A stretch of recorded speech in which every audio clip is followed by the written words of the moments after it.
देश के गोदी मीडिया को सीमा से फुर्सत होगा तब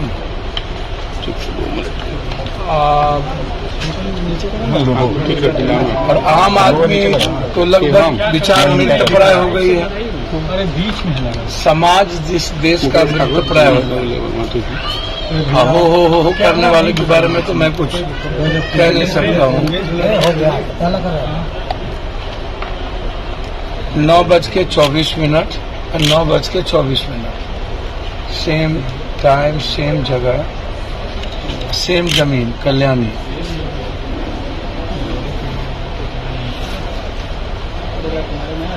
अब किनको ये कहां से गिरफ्तार करवाया है, जिनकी अप्रोच वकील साहब कह रहे हैं कि हमको मना किए थे, और वकील साहब का बेडरूम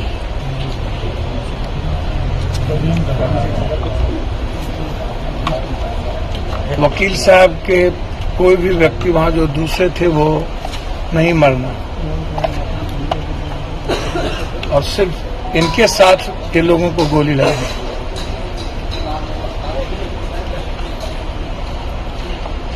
और 1 महीने में 4 5 हत्या मुजफ्फरपुर में।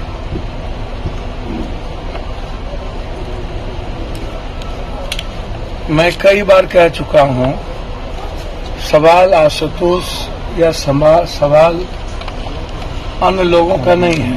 पहले भी हम इस पर कहे हुए हैं, भीष्म पितामह कौन है? फिर मैं बोलूंगा तो मिर्ची लगेगी बहुत लोगों को। और अपराधियों को संरक्षण कौन देता है?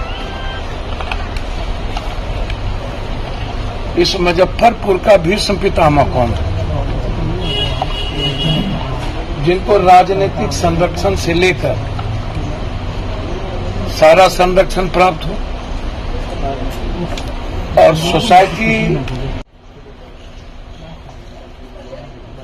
अच्छे लोगों का सम्मान मुजफ्फरपुर कभी करना जानती ही नहीं है। मैंने मुजफ्फरपुर के बारे में जितना इतिहास मुझको याद है, मुझको लगता है कि यहाँ पर अच्छे लोगों का सम्मान कभी नहीं होता है। या तो रसूखदार, पैसे, या तो माफिया। मुजफ्फरपुर का मतलब क्या है? मुजफ्फरपुर का मतलब है कंप्लीट रूप से माफियाओं का एक शहर, जिसके इर्द गिर्द सभी लोग चलते हैं। जमीन माफिया,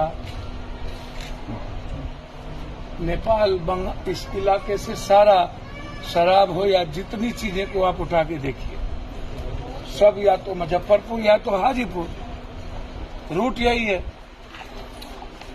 डंप होगा पटना के पहले हाजीपुर, फिर मुजफ्फरपुर।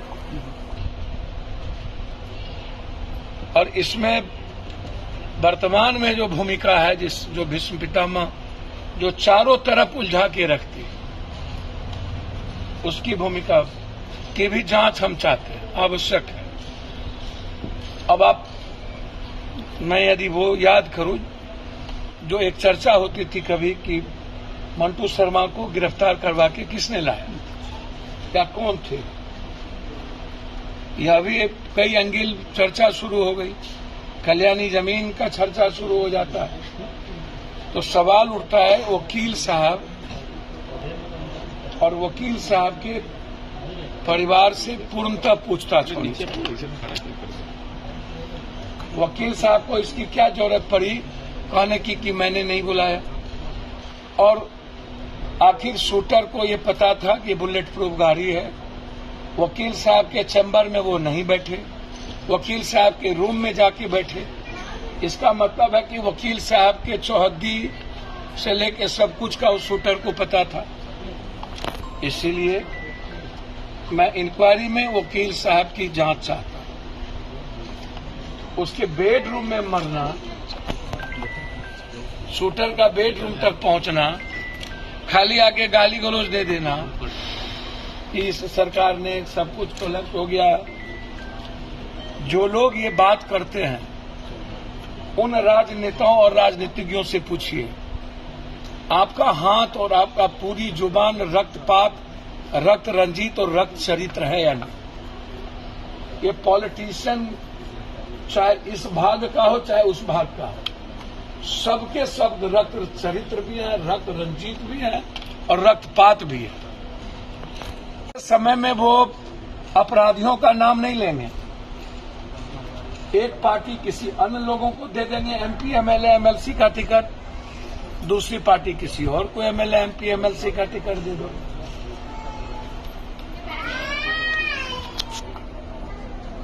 इसीलिए मैं बहुत क्लियर हूं, जो देश जो समाज मणिपुर की घटना पर घर की महिलाएं औरत जिस देश में न निकल पाए, दुनिया में इससे बड़ी घटना कहीं घटी ही नहीं।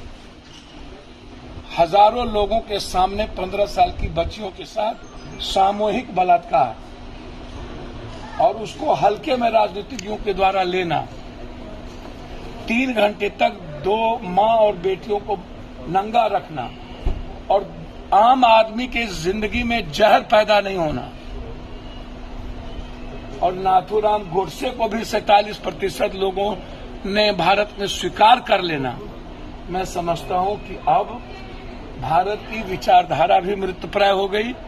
भारत का समाज दुनिया में इससे ज्यादा गंदा और गंदगी बलात्कार मैंने एक व्यक्ति 4 व्यक्ति को करते देखा। कल बेगूसराय में एक बच्ची को नंगा करके पीटा गया, बदन पर कुछ नहीं था, चिल्लाती रही, समाज देखता रहा, लोग नहीं बचा पाए।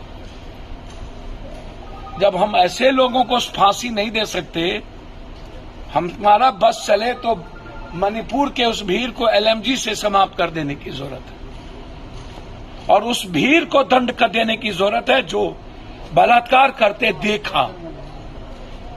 उस आंख को नहीं रहना चाहिए और इस देश के उस वहां के सीएम को आत्महत्या कर लेना चाहिए, यानी तो समाज को जहर दे देना चाहिए सुकरात की तरह। जो सीएम यह कहता हो कि 100 घटना ऐसी है और 76 दिनों के बाद आप आशुतोष जी की बात क्या करिए।